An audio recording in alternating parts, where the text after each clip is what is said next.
ব্যানার্জি দাকে। দাদা জয়গুরু। জয় গুরু দাদা মা, জয় গুরু।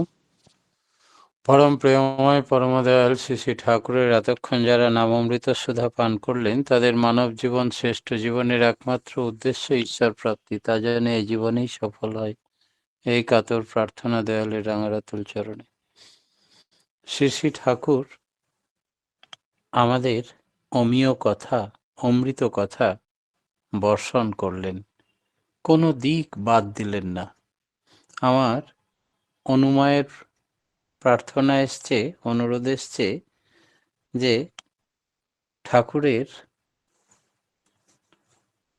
পদ্মা নদী লীলার সম্বন্ধে কিছু বলার। আমরা সকলেই জানি মহাপুরুষ নদীমাতৃক লীলা করেন। এবার তিনি লীলা করেছেন পদ্মা নদীকে ঘিরে। পদ্মা নদীর আকুল প্রার্থনা তিনি মঞ্জুর করেছেন।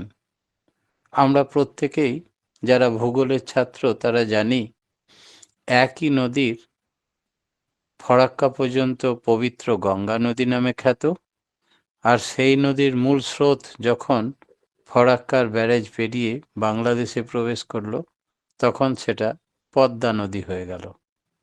আর এই সেই পদ্মার পৌরাণিক ইতিহাস আছে, কেন অভিশপ্ত পদ্মা বলা হয়, এবং এই পদ্মা নদীতে স্নান করলে কেউ শুদ্ধ হয় না। সেই পদ্মা বিরহিণী পদ্মার কাতর প্রার্থনা ছিল ত্রাতা মধুসূদন যুগপুরুষোত্তম লেটেস্ট অবতার তাঁর শ্রীচরণে, যে তুমি তো সবাইকে ত্রাণ করার জন্য তোমার আবির্ভাব, আমি বিরহিণী পদ্মা, অভিশপ্ত পদ্মা, তোমার জন্মবৃত্তান্ত বলতে গেলেই যেন আমার কথা বলতে হয়, তাই তুমি ভূমিষ্ঠ হবে পদ্মা নদী তীরে, লীলা করবে পদ্মা নদীকে নিয়ে। প্রথম ধরিত্রীর বুকে তোমার পদযুগল ধৌত করে দেব পদ্মার বক্ষে, এই আমার একান্ত প্রার্থনা। তাই তিনি মঞ্জুর করলেন, তাই তিনি জন্মগ্রহণ করলেন পদ্মা নদীর তীরে হিমায়তপুর গ্রামে। এবার যখন মামার বাড়ি থেকে ভূমিষ্ঠ হওয়ার পর ফিরে আসছেন বাবার বাড়িতে, ভরা পদ্মা, উথাল পাথাল তরঙ্গ শুরু হলো মাঝ পদ্মায়। মনে পড়িয়ে দিলেন বিধাতাকে, তুমি কথা দিয়েছ তুমি আমার বুকের উপর দিয়ে পেরিয়ে যাবে, তোমার প্রথম পদযুগল আমি ধৌত করব। তাই উথাল পাথাল তরঙ্গ, ঝড় ঝঞ্ঝা বৃষ্টি শুরু হলো। এই দেখে আধো আধো ভাষায় সন্ন্যাসীর কথা মতো মাকে বলছেন, তোমার ছেলে, সন্ন্যাসী বলেছিলেন তোমার ছেলে ছোট থেকেই আধো আধো ভাষায় কথা বলতে পারবে, তার মাথায় একটা চৈতন্য থাকবে, তিনি সাধারণ মানুষ নন, তার কথাকে তুমি গুরুত্ব দিয়ে চলবে মা। বাচ্চা বলে কি, যে আমাকে মাঝ পদ্মায় নামিয়ে দে মা, আমাকে মাঝ পদ্মায় নামিয়ে দে। মা বললেন, এবার কি করি? মনে পড়ে সাধুর কথা, আর উভয় সংকটে পড়লেন মা। তাই মা বললেন, তোকে কেন নামাবো, আমিও নামি। মা আর ছেলে দুজনেই মাঝ পদ্মায় নেমে পড়লেন নৌকা থেকে। মাঝি এই দৃশ্য দেখে আর ঝড়ঝঞ্ঝা উথাল পাথাল তরঙ্গ দেখে ভয়ে কিনারে চলে গেল, আর তিনি জলকেলি করতে শুরু করলেন পদ্মার মাঝে। মায়েরও এক হাঁটু জল, ছেলেরও এক হাঁটু জল।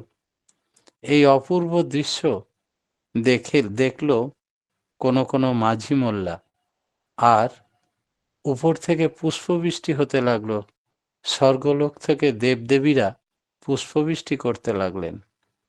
এই অপূর্ব দৃশ্য, অপূর্ব লীলা পদ্মার বুকে প্রথম করলেন এই বালক।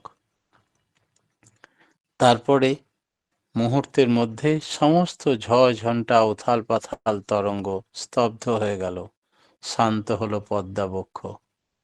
বাকি নদীটা পার হবার জন্য মা আবার ডাকলেন নৌকাকে, নৌকাতে চেপে পড়লেন, বাকি পদ্মাটা পেরিয়ে এলেন। শুরু হলো পদ্মা নদীকে কথা দেওয়া বিধাতার পা ধুইয়ে দিলেন পদ্মাবক্ষে। এরপরে তিলে তিলে কালে কালে বড় হয়ে উঠলেন শ্রী শ্রী ঠাকুর অনুকূলচন্দ্র। তার লীলার শেষ নেই। তার কাছে বড় বড় মহান পুরুষরা এলেন। আর 1946 সালে 1 সেপ্টেম্বর পাবনা হিমায়তপুর আশ্রম থেকে সপরিবার পরিজনদের নিয়ে রওনা দিলেন দেওঘরের উদ্দেশ্যে। 2 সেপ্টেম্বর 1946 সালে সকালবেলা প্রায় 10টার সময় দেওঘরে বড়াল বাংলায় এসে উপস্থিত হলেন। তাই তিনি যখন বাংলাদেশের কোটি কোটি টাকার সম্পত্তি, বিশ্ববিজ্ঞান গবেষণাগার, আশ্রমের সমস্ত কিছু বৈভব ছেড়ে দিয়ে চলে আসবেন সিদ্ধান্ত নিয়েছেন 1946 সালের 1 সেপ্টেম্বর। সে কথা মুষ্টি কয়েক ভক্ত জন শুধুমাত্র জানে, সবাই জানে না। তাই গাড়ি এসে গেছে, ট্রেনের সেলুন বুক করা হয়েছে, রিজার্ভেশন করা হয়েছে। শেষ যাত্রা তিনি উঠবেন, এমন সময় বিরোহিণী পদ্মা একেবারে ফণা তুলে বাঁধ ভেঙে আছড়ে পড়ল সেই ঠাকুরের আঙিনায়। আর 1 হাঁটু জল। ঠাকুর সেই জলের মধ্যে ধুতিটা একটু উপরে করে ছফং ছফং আওয়াজ করতে করতে এসে গাড়ির মধ্যে উঠে বসলেন। বিরোহিণী পদ্মা শেষবারের মতো পরমপিতার পদযুগল ধৌত করে দিলেন। ঠাকুর চলে আসার পরে বিরোহিণী পদ্মা অনেক দূরে সরে চলে গেলেন। আর আশ্রমের পাশ দিয়ে কুলুকুলু শব্দে বইতেন না। প্রায় কয়েক কিলোমিটার দূরে চলে গেল। বালির চর শূন্য হয়ে খাঁ খাঁ করে সেই আশ্রমের তীরে আর পদ্মা নাই। কে বলেছে প্রকৃতি স্রষ্টাকে সম্মান দেয় না, তার জন্য বিরহ করে না? সেই জন্য ঠাকুর বলছেন, যিনি প্রকৃতিকুলের স্রষ্টা, দেবকুলের স্রষ্টা, জীবকুলের স্রষ্টা, সকলের স্রষ্টা যিনি, তিনি প্রত্যেকের মধ্যেই প্রাণ আছে, স্পন্দন আছে। একই নাম, ওই ধন্যাত্মক নাম দিয়েই সৃষ্টি সব কিছু। এই স্পন্দন কাউরির ভেতরে বেশি, কোনোটার ভিতরে কম, তার বৈশিষ্ট্য মাফিক। কিন্তু কাউকেই প্রাণহীন বলা যাবে না। শ্রী শ্রী ঠাকুর আমাদের মাঝে এসে পৌঁছালেন দেওঘরে। ঠিক যেমন করে কানহা যমুনা নদীর কূল ত্যাগ করে, বৃন্দাবন ত্যাগ করে মথুরা এসেছিলেন, আবার মথুরা থেকে সব কিছু ত্যাগ করে একেবারে গুজরাট সুরাটে সেখানে সাম্রাজ্য স্থাপন করেছিলেন। তাই মহাপুরুষদের জীবনে এক প্রান্ত থেকে অপর প্রান্ত সবটাই উদ্দেশ্য ধর্ম প্রতিষ্ঠাপনার্থায় সম্ভবামি যুগে যুগে। ধর্মের প্রতিষ্ঠার জন্য প্রয়োজন হয়েছে স্থানান্তরের। শ্রী শ্রী ঠাকুর আমাদের মাঝে এসছেন। আমরা জানি পুণ্য কি, যা আমাদের পবিত্র করে তাকেই পুণ্য বলে। আর সত্য কাকে বলে? সত্য তাই যা আমাদের বাঁচায়। আর আত্মা কাকে বলে? আত্মা কথার মধ্যে আছে গতি, জীবনের গতি। এই গতিটা থেমে গেলেই সেটাই মৃত্যু। আর মৃত্যুটাই মিথ্যা। তার কারণ আত্মার কখনো মৃত্যু নেই, শরীরের মৃত্যু হয়। আমরা যাকে বলি সত্যম শিবম সুন্দরম, পাশ্চাত্য দেশে তাকেই বলে গড। মূলত একই। সত্তার সত্তাকে আমরা পাবো কি করে? ওই যে ইষ্ট স্বার্থ পরায়ণ হতে হবে, নিজেকে সেই চলনে চালাতে হবে, নিয়ন্ত্রিত করতে হবে। এইভাবে চললেই সত্তার সত্য জেগে উঠবে আমাদের ভেতরে। গুরুর প্রয়োজন এই সত্তা জাগরণের জন্য কতটা? আমরা কোথায় কিভাবে নাম ধ্যান করব, সাধনা করব, আমাদের সত্তা কিভাবে জেগে উঠবে, এই সব জানেন গুরু। তাই প্রফেসরের মতো তিনি। বিএ পাস করতে গেলে যেমন প্রফেসর দরকার, ম্যাট্রিক পাস করতে গেলে যেমন মাস্টার দরকার, তেমনি সত্তা সচ্চিদ আনন্দময় তাকে জাগাতে গেলে সদ্গুরুর দরকার। একটা লক্ষণ হচ্ছে, সদ্গুরুর লক্ষণ হচ্ছে তিনি অত্যন্ত সোজা সরল মানুষ, আর তিনি জানেন না এমন কোনো বিষয় নেই। তার সঙ্গ করতে করতে তাকে অনুভূতির মাধ্যমে তিনি ধরা দেন। সঙ্গ না করলে তাকে চেনাই যায় না। ওই যে কথায় আছে, সাক্ষাৎ সঞ্জয়তে শ্রদ্ধা। জ্ঞান আর ভক্তি, এই দুটোর পথের মধ্যে কোনটা ভালো আর কোনটা খারাপ? কাউকে ভক্তিটাই ভালো লাগে, আর ভক্তি ভালো লাগলেই তখন তার জ্ঞান এসে যায়।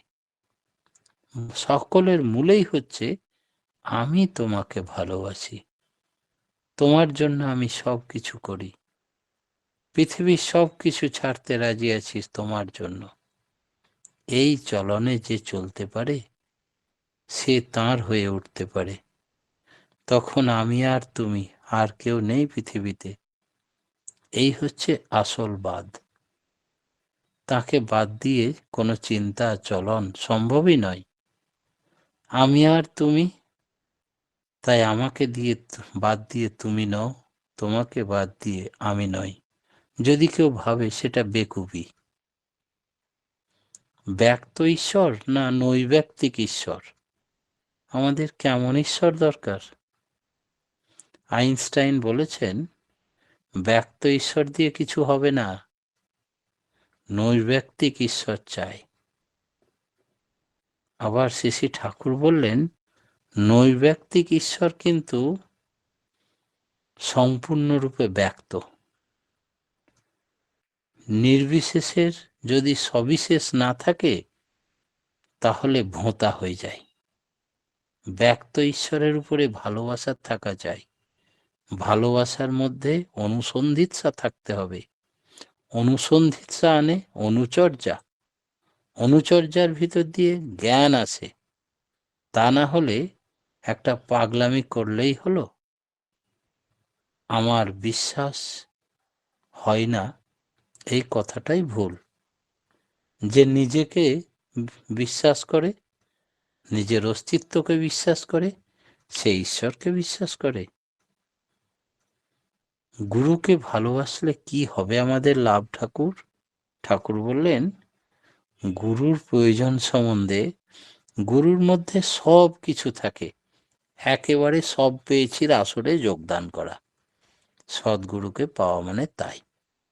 তাকে ভালোবাসলে নিজের মধ্যে আসে অর্থোন্নীত সঙ্গতি, মিনিংফুল অ্যাডজাস্টমেন্ট।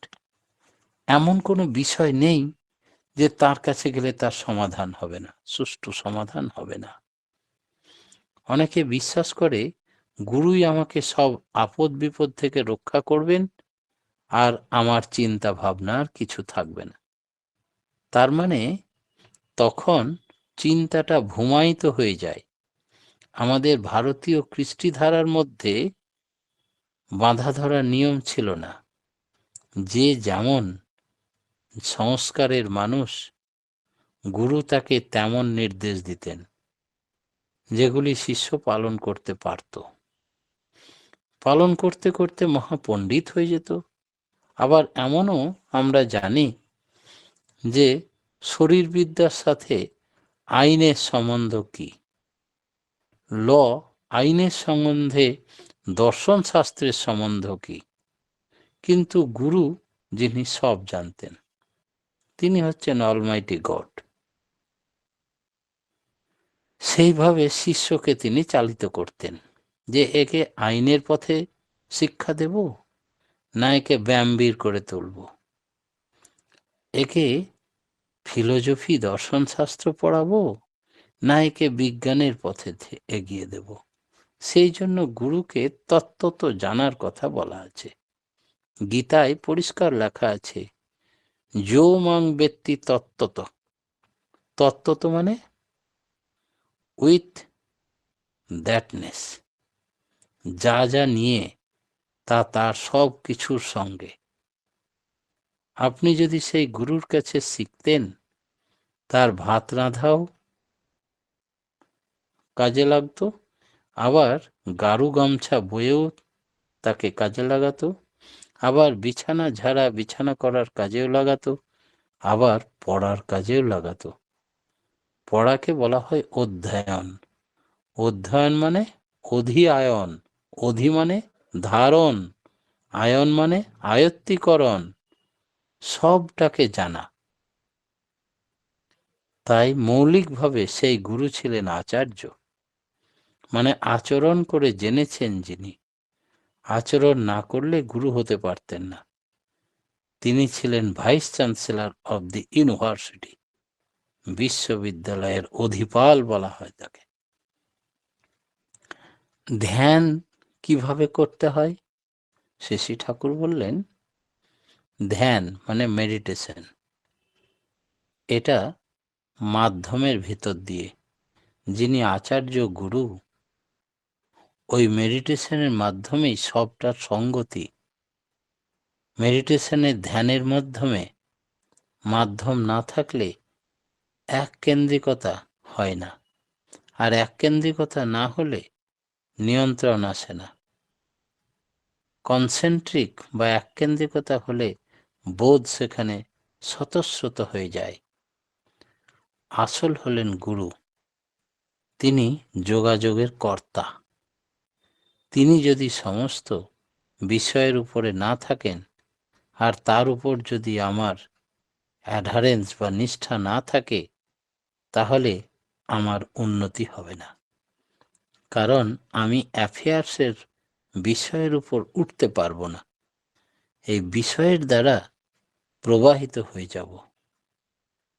একজন বললেন, আমার গুরু না থাকে যদি, তবে সেন্স অফ নলেজ, জ্ঞানের মূল ভিত্তি থাকে না। জ্ঞানের মূল ভিত্তি হওয়া সম্ভব হয়ে ওঠে না যদি প্রবৃত্তিগুলি না থাকতো, ওগুলি আমাকে চুরি করে নিয়ে পালিয়ে যেত। তাই আমি জানি মদ খাওয়া খারাপ, কিন্তু আমি যদি সেই দিকে আকৃষ্ট থাকি, তাহলে গুরু আমাকে বারণ করলেই বা কি, আর না করলেই বা কি। গুরুকে যদি আমি অনুসরণ না করি, তবে আমার কিছু উন্নতি হবে না। তাই আমি জানি উস্কে দিলে খারাপ জিনিসটা আরো খারাপ হয়ে যায়, আবার ভালো জিনিসটা একেবারে দেব মানুষে পরিণত করে দেয়। তাই বৈদিক ঋষিরা এগুলি জানতেন, তাই তারা প্রত্যেকের বৈদ্য ছিলেন। অভিপ্রায় অনুযায়ী চলনকে অনুসরণ করতেন এবং তাকে সেই পথে চালিত করতেন। ওইভাবে চলতে চলতে নিজের ভুল ত্রুটিগুলো সংশোধন করত। গুরু যদি থাকেন, তখন তিনি আমাদের ভুল ত্রুটিগুলো সংশোধন করে দিতে পারেন। প্রবৃত্তি বশে কর্ম করা মানে কি? শশী ঠাকুর বললেন, আমরা যে কর্ম করি বেশিরভাগই যারা নিয়ন্ত্রিত জীবন নয় যাদের, তারা প্রবৃত্তির বশে কাজ করে। মানুষ যখন কোনো আদর্শ থাকে না, তখন সে প্রবৃত্তির অধীন হয়ে থাকে, আর প্রবৃত্তি হয় তার মাস্টার কমপ্লেক্স। আর এই আদর্শ থাকলে প্রবৃত্তি আর তাকে দিয়ে যা খুশি তাই করে নিতে পারবে না। তখন মাস্টারের মাস্টার এসে যায়, তখন সেই কমপ্লেক্স আর তার প্রভু থাকে না, সে তখন চাকর হয়ে যায়, আমার প্রভুর চাকর, তার কাজে লেগে যায়। তখন সে প্রবৃত্তাধীশ হয়ে পড়ে, অর্থাৎ আমার ইচ্ছা মতো আমার প্রবৃত্তিকে কাজে লাগাতে পারি, সেই বিদ্যা শিখিয়ে দেন গুরু। সেই জন্যেই আমাদের এই 5টা চাকর দেওয়া হয়েছে। আমরা ভুল করে তাদের চাকর হয়ে পড়ি তখনই আমাদের গোলামি শুরু হয়, নরকবাস হয়। পরমপিতার রাঙারাতুল চরণে প্রতিপ্রত্যেকের সার্বিক মঙ্গল প্রার্থনা জানিয়ে আজকের মতো আমার ক্ষুদ্র বক্তব্য এখানে শেষ করলাম। জয় গুরু। জয় গুরু দাদা।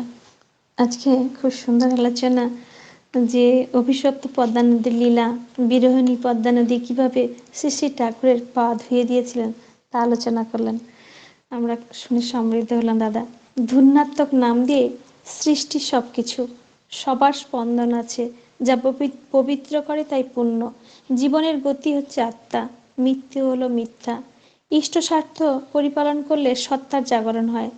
তার সঙ্গে করলে তার সঙ্গ করলে অনুভূতির মধ্য দিয়ে তিনি ধরা দেন। ভক্তির দ্বারা তাকে জানতে পারা যায়। গুরুর মধ্যেই সব পাওয়া যায়। গুরুকে তত্ত্ব জানতে হয়। গুরু হলেন আচার্য। গুরুকে অনুসরণ করতে হয়, প্রবৃত্তির বশে কর্ম করতে নেই। ইষ্টকর্ম মানে গুরুর পথ নির্দেশেই আমাদের চলতে হবে, তবে আমাদের ঈশ্বর প্রাপ্তি, আমাদের চলার পথটা আরও মসৃণ হবে। খুব সুন্দর আলোচনা দাদা, আমরা সমৃদ্ধ হচ্ছি। পরমপিতা রাঙার আতুল চরণে আপনার সার্বিক মঙ্গল প্রার্থনা করি। আপনি সব পরিবার, সব পরিবেশ নিরোগ দীর্ঘায়ু ইষ্টোচ্ছল জীবন কামনা করি আপনার পরিবার, পারিপার্শ্বিক সবার জন্য। আপনি সুখে শান্তিতে আনন্দে ভরপুর হয়ে থাকুন, এই কাতর প্রার্থনা করি দয়ালে রাঙার আতুল চরণে। জয় গুরু দাদা, ভালো থাকুন এবং সুস্থ থাকুন। এইভাবে আলোচনা করে আমাদের সমৃদ্ধ করুন। জয় গুরু। এখন ভক্তিগীতি পরিবেশন করবেন মীনাক্ষী চৌধুরী মা। জয় গুরু মা। জয় গুরু। সকলকে আমার আনন্দিত জয় গুরু। আমি শ্রী শ্রী দাদার লেখা একটি গান পরিবেশন করার চেষ্টা করছি।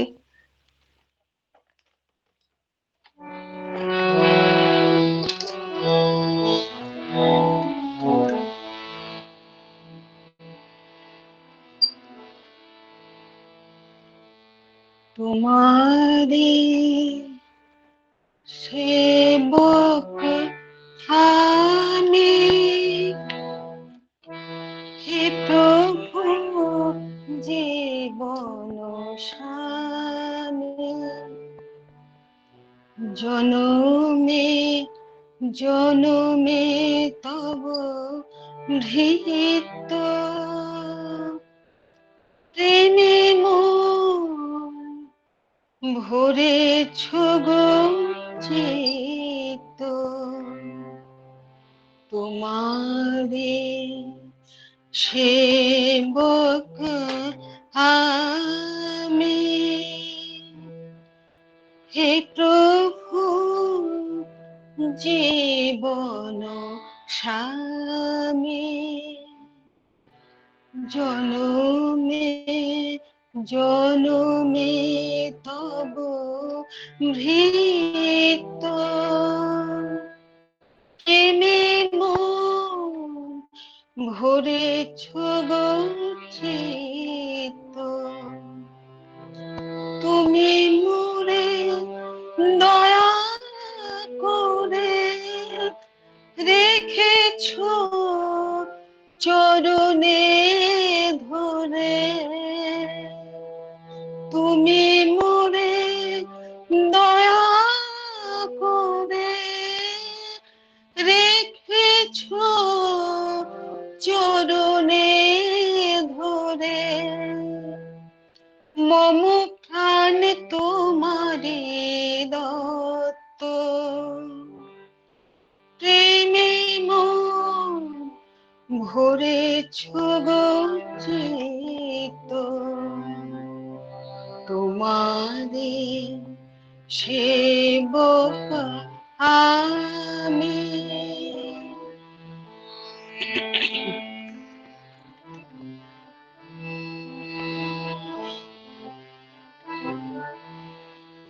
সদা তোমার খুঁজে